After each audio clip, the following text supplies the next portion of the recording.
नमस्कार बच्चों। तो आज हम लोग डिस्कस करने जा रहे हैं मल्टीपल चॉइस क्वेश्चंस और देखते हैं हमारा मल्टीपल चॉइस क्वेश्चन ज्योग्राफी का चैप्टर 2 का पहला क्या है। तो इसमें बोला गया है the total number of longitudes are. तो आप लोग को याद रखना है जो नंबर ऑफ लॉन्गिट्यूड्स होती हैं वो कितनी होती हैं, दे आर 360।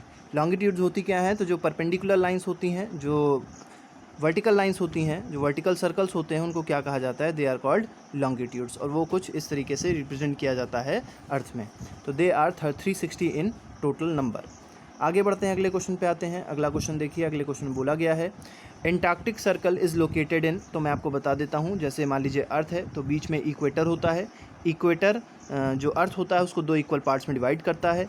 ऊपर वाला जो पार्ट होता है that is called northern hemisphere, और जो नीचे वाला हेमिस्फीयर होता है that is called southern hemisphere. तो आपको याद रखना है एंटार्क्टिक सर्कल जो होगा that lies in southern hemisphere. ठीक है, एंटार्क्टिका क्योंकि कहाँ पे होता है, सदर्न हेमिस्फीयर में होता है, इसलिए एंटार्क्टिक सर्कल भी कहाँ पे होगा, that will lie in southern hemisphere. आगे बढ़ते हैं, अगले क्वेश्चन पे आते हैं। तो अगले क्वेश्चन बोला गया है grid. Grid is a network of. तो ग्रिड किस चीज़ का नेटवर्क है, तो ग्रिड जो है that is a network of parallels of latitudes and meridians of longitudes. तो आप लोग को याद रखना है कि parallels of latitudes and meridians of longitudes होता है ग्रिड। तो ऐसी ऐसी जो लाइन्स होती हैं दे आर कॉल्ड ग्रिड्स। आगे बढ़ते हैं, अगले क्वेश्चन पे आते हैं। तो अगले क्वेश्चन में बोला गया है फिर इन द ब्लैंक्स है Tropic of Cancer is located at. तो ट्रॉपिक ऑफ ये नहीं, कैप्रिकॉन बोला गया है यहाँ पे। तो ट्रॉपिक ऑफ कैप्रिकॉन की बात करी जाएगी तो आप याद रखिएगा कि दिस इज़ इक्वेटर, यहाँ पे इक्वेटर होता है। नॉर्दर्न हेमिस्फीयर पे जब आप देखेंगे तो नॉर्दर्न हेमिस्फीयर पे आपको लाई करेगा यहाँ पे ट्रॉपिक ऑफ कैंसर, और ट्रॉपिक ऑफ कैंसर होता है 23 1/2 डिग्री। लेकिन 23 1/2 डिग्री क्या होना चाहिए, नॉर्थ होना चाहिए, क्योंकि ये किस हेमिस्फीयर पे लाई कर रहा है ट्रॉपिक ऑफ कैंसर, नॉर्थ पे। लेकिन ट्रॉपिक ऑफ कैप्रिकॉन की जब बात करी जाएगी तो Tropic of Capricorn is at 23 1/2 degree south. मतलब दोनों का डिग्रीज तो सेम है लेकिन नॉर्थ और साउथ में डिफरेंस होता है। तो ये इस नॉर्थ और साउथ का आपको आंसर याद रखना होगा। तो ट्रॉपिक ऑफ कैप्रिकॉन का आंसर क्या हो जाएगा, it will be 23 1/2 degree south. आगे बढ़ते हैं, अगले क्वेश्चन पे आते हैं। तो देखिए स्टैंडर्ड मेरिडियन ऑफ पूछा गया है, standard meridian of India is. तो स्टैंडर्ड मेरिडियन ऑफ इंडिया कितना होता है, तो that is 82 degree 30 minutes east. तो आप लोग को ये बात याद रखनी पड़ेगी कि जो स्टैंडर्ड मेरिडियन इंडिया का है वो कितना है, that is 82 degree 30 minutes east. आगे बढ़ते हैं। अब ईस्ट क्यों बोला गया है, क्योंकि इंडिया जो है that is in the direction of east with respect to Greenwich. तो ग्रीनविच, क्योंकि हम लोग ग्रीनविच को प्राइम मेरिडियन मान के चलते हैं, तो ग्रीनविच जो मान के चलते हैं दिस इज़ ग्रीनविच। तो इंडिया जो है वो ग्रीनविच के ईस्ट साइड पे है, इसीलिए। और कितना ईस्ट साइड पे है, तो ये हम लोग मान के चलते हैं 82 डिग्री 30 मिनट्स ईस्ट। तो that is the standard meridian of India.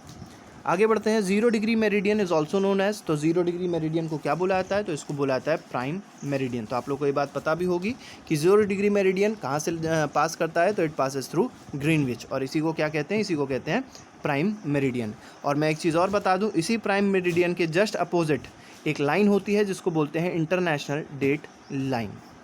आगे बढ़ते हैं, इस क्वेश्चन में देखिए बोला गया है the distance between two longitudes decreases towards. तो मैंने अभी देखिए एक डायग्राम बनाया था इस तरीके का।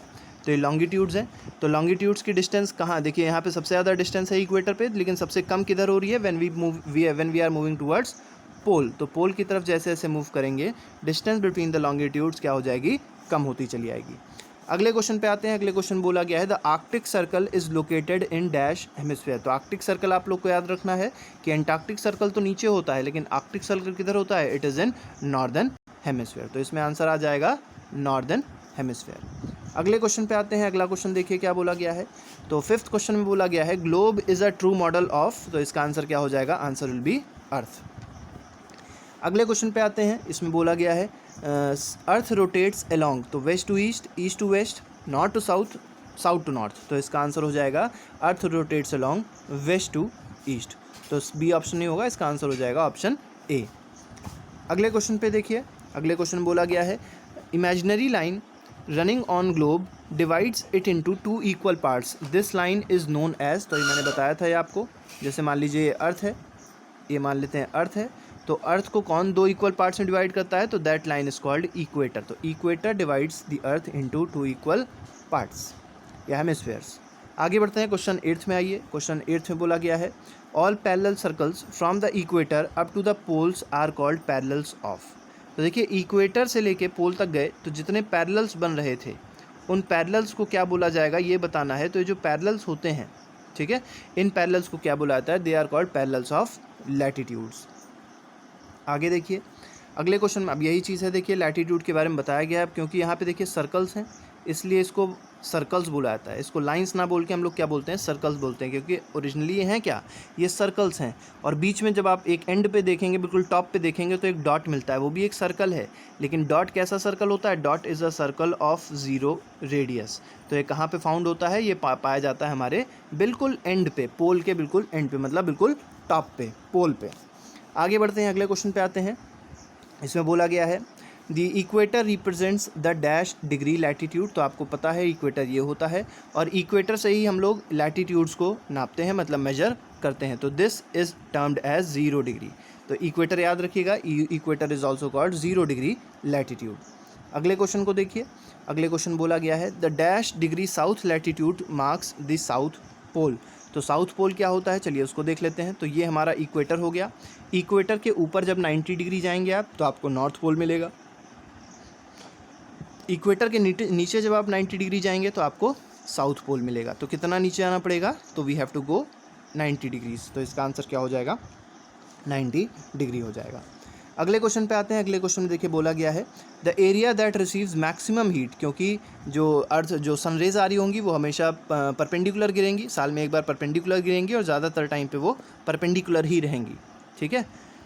तो इस वजह से जो सबसे ज़्यादा हीट होती है वो कहाँ रिसीव होती है, तो it is between Tropic of Cancer and Tropic of Capricorn, and this region is called torrid zone. तो इसको याद रखिएगा, इसको कौन सा रीजन कहते हैं, this region is called torrid zone. तो यहाँ पे मैक्सिमम हीट रिसीव होती है, इस चीज़ को आपको याद रखनी होगी।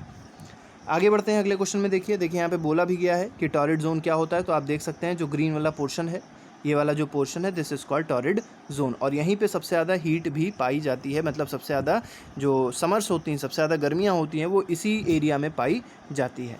इसके बाद मॉडरेट टेम्परेचर कहाँ पे होता है, आपसे क्वेश्चन ये भी पूछ सकते हैं, मॉडरेट टेम्परेचर कहाँ होता है। तो moderate temperature is in temperate zone. तो ये नॉट टेम्परेट जोन हो गया। इसी तरीके से नीचे वाला पोर्शन क्या हो जाएगा, that will B south temperate zone. यहाँ पे क्लाइमेट जो होता है दैट इज़ मॉडरेट क्लाइमेट यहाँ पाया जाता है। और बहुत ठंडा क्लाइमेट, फ्रिज जैसा क्लाइमेट कहाँ पाया जाएगा, that will be found in frigid zone. तो फ्रिजिड जोन भी आप लोग को याद रखना है, बहुत ही कूल टेम्परेचर, बहुत ही कोल्ड वेदर यहाँ पे पाया जाता है, कोल्ड क्लाइमेट यहाँ पे पाया जाता है। और ये हमारा किस में है, this comes in frigid zone. आगे बढ़ते हैं, अगले क्वेश्चन पे आते हैं। तो देखिए अगले क्वेश्चन बोला गया है area bounded by Tropic of Cancer and Arctic Circle. अब मैं आपको इसको डायग्राम में दिखा देता हूँ। ट्रॉपिक ऑफ कैंसर देखिए, ट्रॉपिक ऑफ कैंसर ये है, this is Tropic of Cancer. और आर्कटिक सर्कल कहाँ है, ये आर्कटिक सर्कल है। दोनों के बीच का जो एरिया है इसको क्या कहा गया है, this is called north temperate zone. तो इसका आंसर क्या हो जाएगा, इसका आंसर हो जाएगा टेम्परेट जोन, क्योंकि नॉर्थ नहीं दिया हुआ है ऑप्शन में। तो इसमें हम लोग क्या लगाएंगे, we will mark temperate zone as the correct answer. अगले क्वेश्चन पे आते हैं। अगला क्वेश्चन देखते हैं क्या है। अगले क्वेश्चन बोला गया है distance between longitudes are measured in. तो आप लोग को याद रखना है कि जो लॉन्गिट्यूड्स होती हैं, लॉन्गिट्यूड्स के बीच की जो डिस्टेंस होती है उसको कैसे मेजर किया जाता है। They are not measured in kilometres, they are not measured in metres, they are always measured in degrees. तो आप लोग को याद रखना है दो लॉन्गिट्यूड्स की जो बीच की डिस्टेंस होगी they will always be measured in degrees. और मैं एक चीज़ और बता देना चाहता हूँ कि 1 डिग्री जो होता है, 1 डिग्री लॉन्गिट्यूड, ये that is equal to 4 minutes. तो 1 degree is equal to 4 minutes. ये भी आप लोग को छोटी सी बात याद रखनी होगी।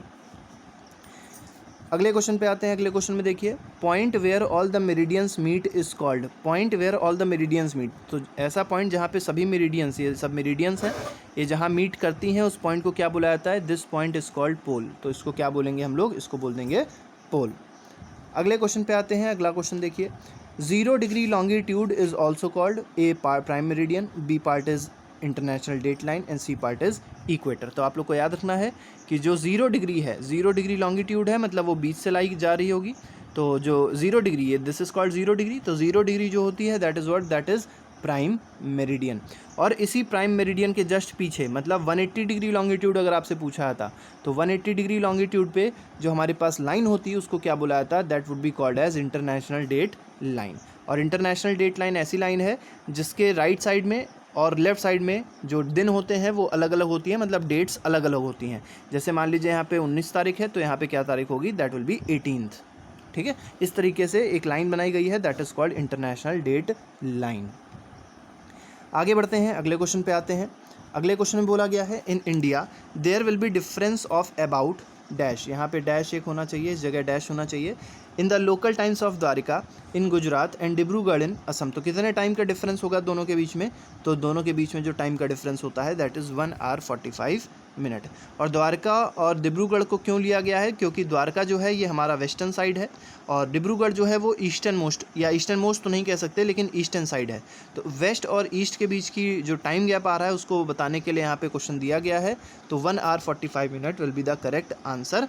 मतलब वेस्ट जो होगा हमारा कहीं ना कहीं 1 hour 45 मिनट्स का डिफरेंस होगा इन दोनों के टाइम में। लेकिन दोनों को इक्वल टाइम बनाने के लिए हम लोग ने एक स्टैंडर्ड टाइम ले लिया है। और स्टैंडर्ड लाइन कहाँ से पास होती है, या स्टैंडर्ड जोन जो इंटरनेशनल इंडियन स्टैंडर्ड टाइम है दैट पासेस टू, कहाँ से पास करता है? दैट ये पास करता है 82 डिग्री 30 मिनट्स ईस्ट से। और यहीं इस लोकेशन के टाइम को हमारे इंडिया में फॉलो किया जाता है और उसको बोला जाता है इंडियन स्टैंडर्ड टाइम। आगे बढ़ते हैं, क्वेश्चन 17 पे आते हैं। क्वेश्चन 17 में देखिए, in India the longitudes of 82 degree 30 minutes east is treated as. तो किस तरीके से ट्रीट करते हैं? A option is standard meridian, B option is equator and C option is Tropic of Cancer. So the answer will be standard meridian. और पूरे भारत का जो टाइम है वो इसी टाइम से कैलकुलेट किया जाता है। मतलब यही यहाँ का जो टाइम होगा, इस लोकेशन का जो टाइम होगा that will be the time for all over India. हर जगह फिर इसी टाइम को माना जाएगा। आगे बढ़ते हैं, अगले क्वेश्चन पे आते हैं। तो इसमें पूछा गया है Russia has how many standard time zones. तो कितने टाइम जोन्स हैं रशिया के पास में पूछा गया है। A option is 11, B option is 12, C option is 10 and D option is 13। तो आंसर आप लोग को याद रखना है कि रशिया के पास 11 टाइम जोन्स हैं and Russia is one of the very largest country, one of the largest या largest country in the world, मतलब on the basis of area. तो एरिया के टर्म्स में अगर देखेंगे Russia is the largest country. अब आपको एक चीज़ और बता दूं, रशिया एक ऐसी कंट्री है जो 2 कॉन्टिनेंट्स में लाई करती है और वो 2 कॉन्टिनेंट्स आप लोग लिख के बताइएगा। इन विच 2 कॉन्टिनेंट्स डिड रशिया लाई, या डज रशिया लाई। आगे बढ़ते हैं, क्वेश्चन 19 पे आते हैं। Earth has been divided into how many zones. Earth को कितने जोन्स में डिवाइड किया गया है, कितने टाइम जोन्स में डिवाइड किया गया है? तो डैट इज़ 24 टाइम जोन्स में अर्थ को डिवाइड किया गया है। इस चीज़ को भी आपको याद रखना होगा। अगले क्वेश्चन पे आते हैं। अगला क्वेश्चन देखिए क्या बोला गया है और लास्ट क्वेश्चन है आज का ये। The shadow cast by sun is dash at noon. तो आपको नून में याद रखना है कि नून पे जो सनरेज होती हैं वो परपेंडिकुलरली गिरती हैं हमारे ऊपर, जिसकी वजह से जो शैडो होती है वो स्मॉलेस्ट होती है या शॉर्टेस्ट होती है। ठीक है, तो स्मॉलेस्ट या शॉर्टेस्ट शैडो कहाँ पे होगी? That will B eight noon. तो दोपहर के या नून के टाइम पे क्या होगा, जो शैडो के साइज़ होगा, शैडो की जो लेंथ होगी दैट विल बी स्मॉलेस्ट। और सनराइज़ और सनसेट के टाइम पे जो शैडो की लेंथ होगी वो दैट विल बी लार्जेस्ट या लॉन्गेस्ट। तो इस बात को आपको याद रखना है। लॉन्गेस्ट क्यों होगी? क्योंकि सनराइज़ और सनसेट के टाइम पे जो शैडो गिरती, जो सन की रेज, सनरेज जो गिरती हैं दैट इज़ स्लांटेड। वो स्लांटेड, सबसे ज़्यादा स्लांटेड होके वो आती हैं, हम पे फॉल करती हैं, जिसकी वजह से जो शैडो बनती है वो सबसे लंबी बनती है, वो सबसे लॉन्गेस्ट बनती है। तो चलिए आज के लिए फ़िलहाल इतना ही रखते हैं। अगले टर्न पे हम लोग अगले चैप्टर का मल्टीपल चॉइस रखेंगे। Till then good bye, thank you very much, जय हिंद।